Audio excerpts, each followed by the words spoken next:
welcome to episode number 42 of the Local Lowdown. My name is Zach Bischoff, and I, as always, am joined by. Danny Shannon, sir. Thank you, Danny. How are you on this fine afternoon? You seem to not be joining us on video. Is there a reason for that?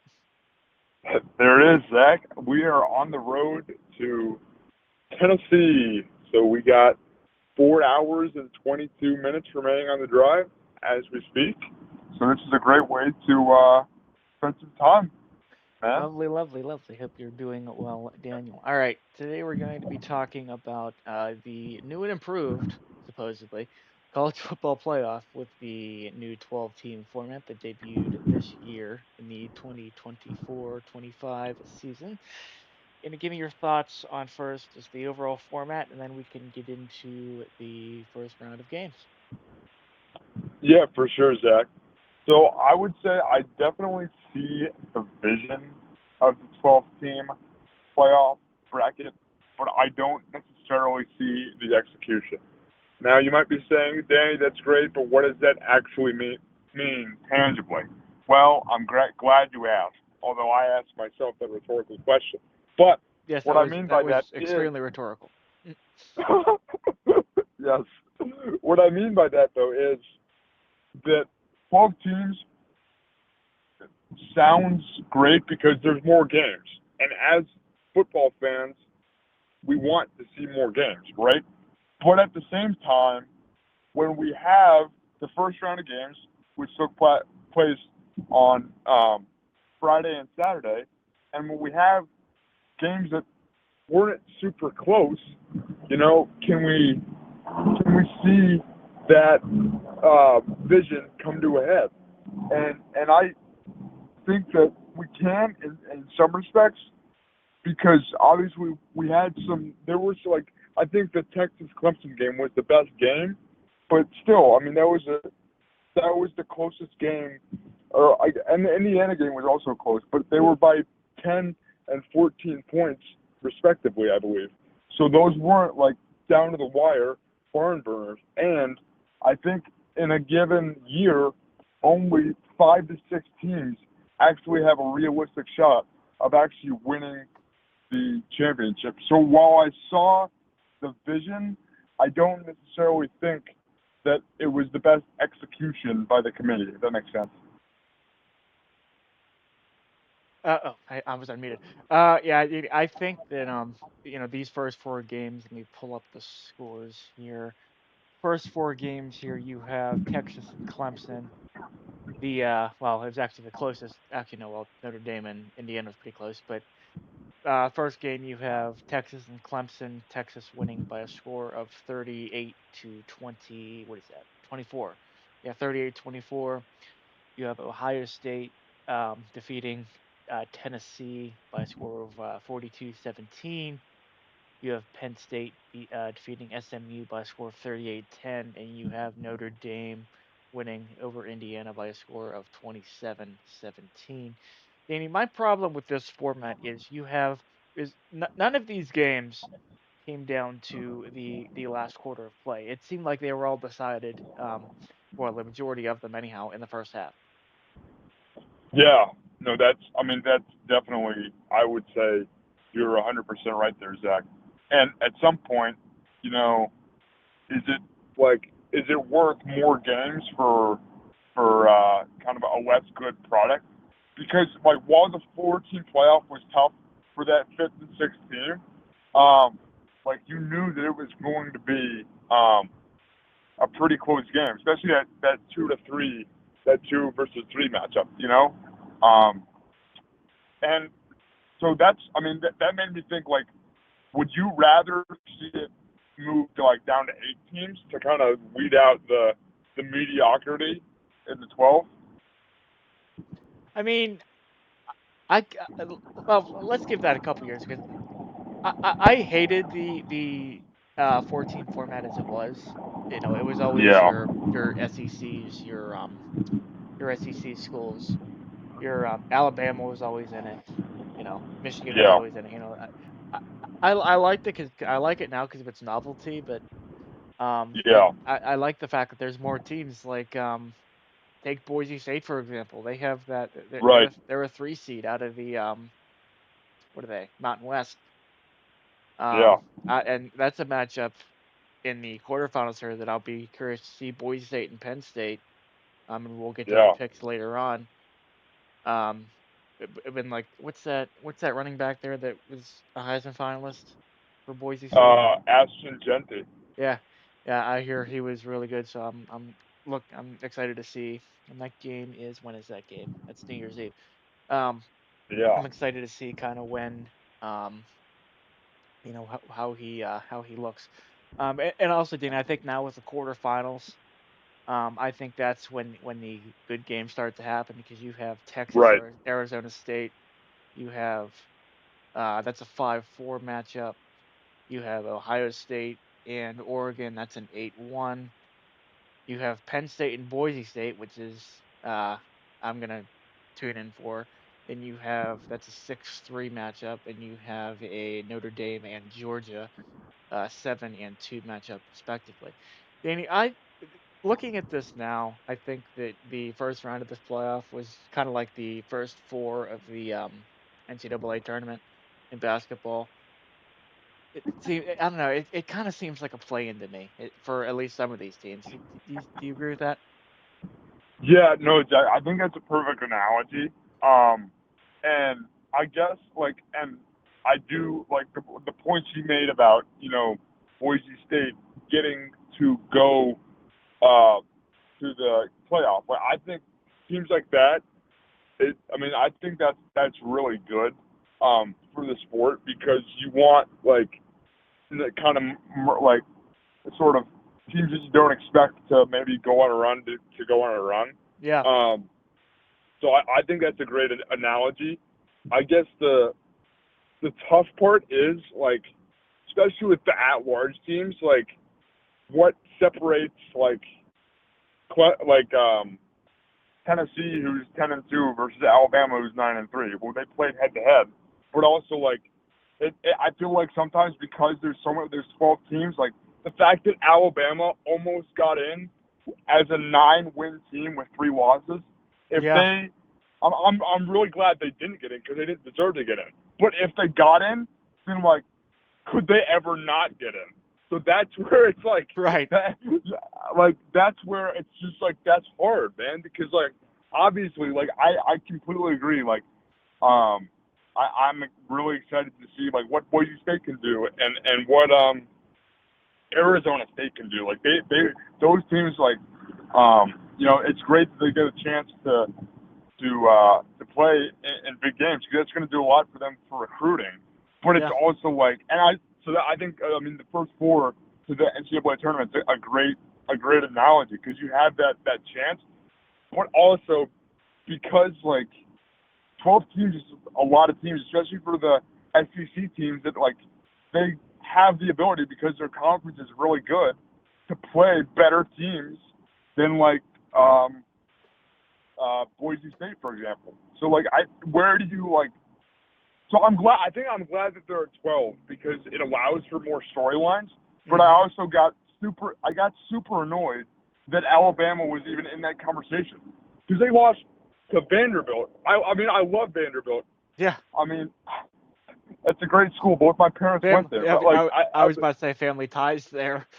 yes, sir, yeah. No, but dude, you cannot, and that's why I mean, and I think they should try to have a threshold of I would love to honestly, I don't know how because you got to go with strength of schedule, but I Hmm. would love to see a threshold of the max amount of losses that you can have to be considered is 2 losses. Because I would much rather have seen a team with less strength of schedule but more wins. Like, wouldn't it be cool? And again, I don't know how realistic this is, but again, I'm glad Alabama didn't get in because we gotta stop saying that I'm super glad they didn't get in. But I would love to Hmm. see maybe Army and Navy or a team with one loss. Like I feel like they should 100% get in over a third SEC team with 2 or 3 losses. Do you Hmm. agree with that? Yeah. Yeah. And another thing I Okay. want to talk about. So going back to Pitt, the dreaded Pitt football season this year. You know, Oh, Pitt, yeah, started out what 7-0, I think. yes, Yeah, they started out 7-0, and then they lost five straight. You know, yeah, looking at the teams that are in here, I think Pitt could have gotten in if they would have stayed. If they wouldn't have lost five straight, if they would have stayed, kind of where they were, like like even like not like 9-2, something like that. I think they might have gotten in here. yeah. I Well, think they might because have. that's a great observation, Zach. No, like, I mean, I completely agree, and and that's where SMU was able to get in because they went right down to the wire with Clemson. So for the ACC as a football, like for a football standpoint, that's awesome. That like two of their teams got in.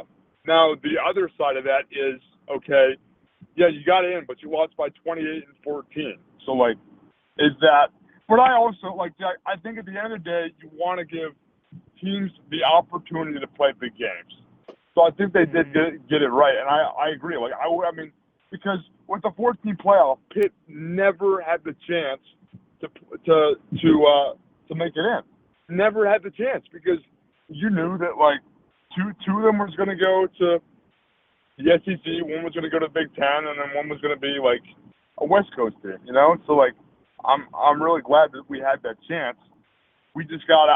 I think with the college football playoff, like you said, I think we have to just give it some time to like marinate. You know what I'm saying? Yeah. All right, Daniel, let's go on and go to our picks for the rest of the playoff here. All right, so first off, I will have you go first. Actually, no, I'll go first. I am Okay. going to pick between Texas and Arizona State. I'm going to say Texas will pull out the relatively minor upset there. Oregon, I'm going to between Oregon and Ohio State. I think Oregon will defeat the Buckeyes of Ohio State. And Penn State here, I'm taking the upset here too. Or excuse me, I'm not taking the upset. I'm going to take Boise State over Penn State. I thought that was backwards. And Notre Dame over Georgia, I am going to say Georgia. So that is going to put us at Georgia there, and it's going to put us at Georgia Penn State. I'm going to say, or I'm sorry, Georgia Boise State. I'm gonna say Boise State bows out. So that puts Georgia in the championship, and where else? Oregon and who did I say? Uh, You said Texas Texas. there. I'm gonna say Yeah.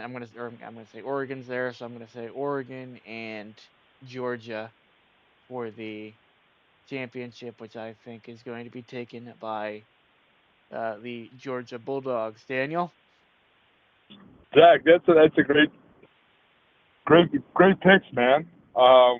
Yeah, I mean, I see where you're coming from. I'm going to take Oregon over Ohio State as well. I'm also going to take Texas over uh, Arizona State. And on that side of the bracket, I'm going to have Oregon be in the championship. So on that Mm-hmm. side, we're similar. Here is where we differ, Zach. I think the Notre Dame Fighting Irish are going to win against the Georgia Bulldogs. For one Mm. word, Zach, and that is physicality. Okay, I watched Notre Dame and Marcus Freeman play Frank Signetti and Indiana. And credit to Indiana, they battled back in the second half. But Zach, those big boys up front for the Fighting Irish, they know how to move the block. They know how to give the runner good holes to run through, man. And I mean, I was so impressed with Jeremiah Love for the Fighting Irish. He had a 98-yard touchdown against Indiana. So I look for that running attack to continue. Also, Zach, I was so impressed with our guy uh, Jordan Faison here. Jordan Faison. He is a D1 football player, a wide Uh-huh. receiver. He's also a D1 lacrosse player. So multi-talented for Notre Dame. So I've taken Notre Dame over Georgia. Kirby Smart, good coach, but they lost my confidence when they lost went down to the wire with Georgia Tech. Although that was a great rivalry game, and credit to Georgia Tech for playing that hard. And then Zach, I got to pick Boise State. I mean, that's a great. They've been tremendous all year, and as you mentioned, the Heisman finalists. But I'm going to take Penn State. And again, I'm going to take Penn State because of their running attack. And Drew Aller, like, I mean, I'm starting to really see the pre-draft hype about him. Like he's streaky, but like when he gets going, he can really swing it. So I'm going to say Notre Dame and Penn State here. And Zach, Yes. here's here's where I'm going to take. Dude, I'm gonna ride with the Irish here, man. I mean, Penn State, like Pennsylvania here. You know, I mean, they've like for a while I was a bitter Pitt fan, but then I realized, okay, it's Pennsylvania. You know, we got to unite in that fact. You know, I Yeah. think so. I mean, Penn State they had a great year, and as much as I don't like to admit it, James Franklin, like, I kind of like his mantra a little bit. Like the 1-0, I initially thought was cheesy, but like I kind of respect it in a way. I still like Pitt better, but I respect it in a way. You know, so I'm gonna say Oregon and Notre Dame, Zach. And what type of guy would I be if I didn't ride with the Irish to go all the way? So I'm Yep. gonna say the Irish outlast the Ducks in a thriller. Now, or like Notre Dame is also like they're. I didn't love the way they finished the game, and Oregon's a sleeping giant. You know, Oregon is very very good. They beat Penn State. You know, so like Notre Dame's gonna have to come play, Zach. Yeah. But yeah, man, that I guess like, but I guess you have to ride with a team. If you pick Notre Dame over Penn State, you gotta freaking pick them over the winner though. You know what I mean? All right, Mr. Daniel. Any final thoughts before we wrap this thing up? No, not really, Zach. I mean, I like again. I would say that I think the college football playoff. It's gonna take some time, and we're gonna have to be patient. And I think what the college football playoff expanded field is eventually going to do is I think it will eventually raise the competition for the first round games because teams will be, I guess, more aware of sort of like the expectations. Like also like I I wonder what they'll do in terms of neutral site versus. Did you like the first round being a home game? Yeah, I did. Yeah. Because I feel like you because you're the higher seed, you deserve to have a home crowd. So You I did get to like see that too. Boise State's Bluefield. Yeah, yeah. I Yeah. mean, dude, I I respect that they are able to play on that. I can only look at it for so long, man. Like Yeah. it's like the eyes start crossing a little bit, man. Like I don't know. There's a But couple I other I teams mean that like there's a couple other teams that do that too. Forget who. Coastal Carolina, I Coastal, think yeah, that's what. Coastal Carolina, Teal Field. Who else? There's one other team. I Yeah, forget. I mean I respect it. Is it, It's not it's really like for Eastern me. Carolina or something. Yeah, they do like the purple, I think too. Uh-huh. It's my favorite I mean, color. yes, sir. There we go, man. No, I mean, I did like the home field advantage, and I don't think that would have. I think teams that are the higher seed are allowed to should be allowed to have that advantage. So I did like that. Well, I think it'll take some time, but I think overall, I think college football is in a really good spot. And yeah, man, it's just a little disorienting, like waiting all the way until New Year's Day. Like they're starting earlier and ending later. You know Yeah. what I mean? So that'll be interesting. But yeah, man, I mean, just keep enjoying the football, right? I mean, Yeah. And obviously good. we only get one round of playoffs a year, so we got to enjoy, right? Yep. All right, we are going to be recapping the Steelers, the Steelers and their season. They have clinched a playoff berth, and they failed to clinch the AFC North after losing to Baltimore by a score. I don't even remember the score it Oh, was at back. But don't worry, that's next episode. Yeah, thirty-four we will. seventeen. Yes, 34-17. Yes, we will look at that closer to the end of the year. We play we play Kansas City, I believe, on Wednesday on Christmas Day here. So we should be Merry Christmas to all of you, lovely listeners, by the way. Because we Merry will not. Christmas to you, Zach. Thank you, and same to you and yours.